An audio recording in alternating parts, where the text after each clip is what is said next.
James here. Pour something and sit back. 14 shots from an era when rock music felt less like entertainment and more like proof that something out there was genuinely alive. Let's go back. Full Makeup, Park Bench, New York, 1974. The woman next to Gene Simmons is going through her shopping bags, doesn't even look up.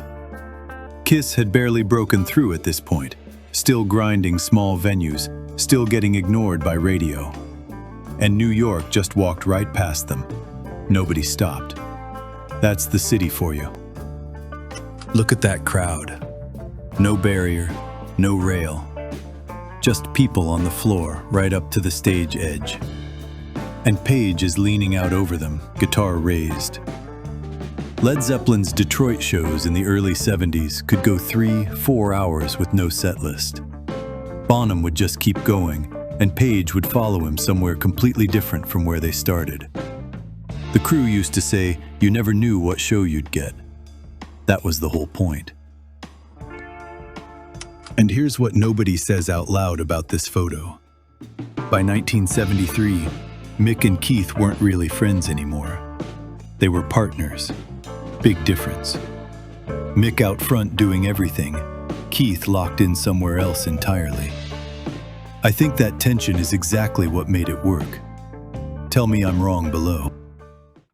Hedden Street, London, January 1972. Brian Ward had 90 minutes and a wet alley to shoot the Ziggy Stardust cover. Bowie had spent over a year building this character. Alien rock star, doomed by his own fame. Nobody paid attention to the K West sign above him at the time. Some say it was planned. Ward said it wasn't. I've read both versions, and I'm still not sure who's right.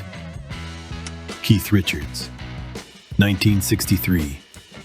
Face down on a restaurant table, still holding the cigarette. That's the whole story. Two guys who'd basically just met, standing in a hallway backstage. Hendrix had been in England less than a year, came over with almost nothing, and within months, every guitarist on that island was nervous about him. Mick was already famous.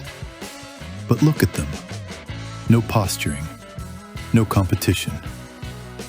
I've read different accounts of whether they actually liked each other or just respected each other from a distance. Nobody's confirmed it either way.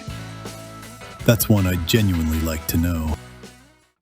Woburn, 1968.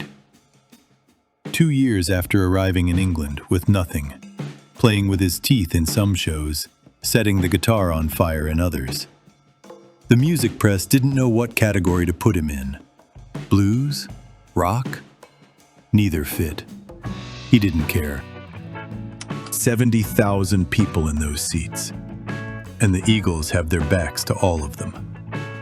This was before Hotel California, before the money got serious. Henley and Frey were already clashing over direction. Country rock or straight rock, they couldn't agree. That low-level argument is what kept pushing them forward. The best songs in that catalog came out of friction. Ritchie Blackmore had just quit Deep Purple, one of the biggest bands in rock, to start over with a singer nobody outside the circuit had heard of. Ronnie James Dio, 5'4", voice like a freight train. Best decision Blackmore ever made. Full costume, makeup kit on the table, holding a Coke, staring at nothing. People always focus on the spectacle with Kiss, the fire, the blood, the theatrics. But Ace was the actual musician in that band. His solo album outsold everyone else's in the Kiss solo series, by a lot. Where do you stand on that? Before the Army, before Vegas, before all of it. A buddy showed me this photo years ago and said, that's what he actually looked like when nobody was watching. Just a kid from Tupelo in a sweater. Did a photo ever make a famous person suddenly feel real to you? The guy who smashed microphones for a living, who got into it with Keith Moon more times than anyone counted. And here he is, English countryside, 2 spaniels, walking stick. By 1978, he had a trout farm in Sussex. An actual trout farm. Townsend thought it was the funniest thing he'd ever heard. Daltrey didn't care. He'd earned it. August 28, 1963. The March on Washington. Dylan was 22 years old. He played that afternoon to 250,000 people, hours before King gave that speech. Baez was already famous, the bigger name at that point. She's the one who pushed Dylan into the spotlight early, introduced him to crowds he couldn't have reached alone. Look at her face in this photo. She's watching him play like she already knows exactly what she's looking at. Cash kept this photo his whole life. Both of them 22, both signed to Sun Records, neither one with any idea what was about to happen.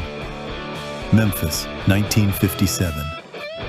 What do you think they talked about that night?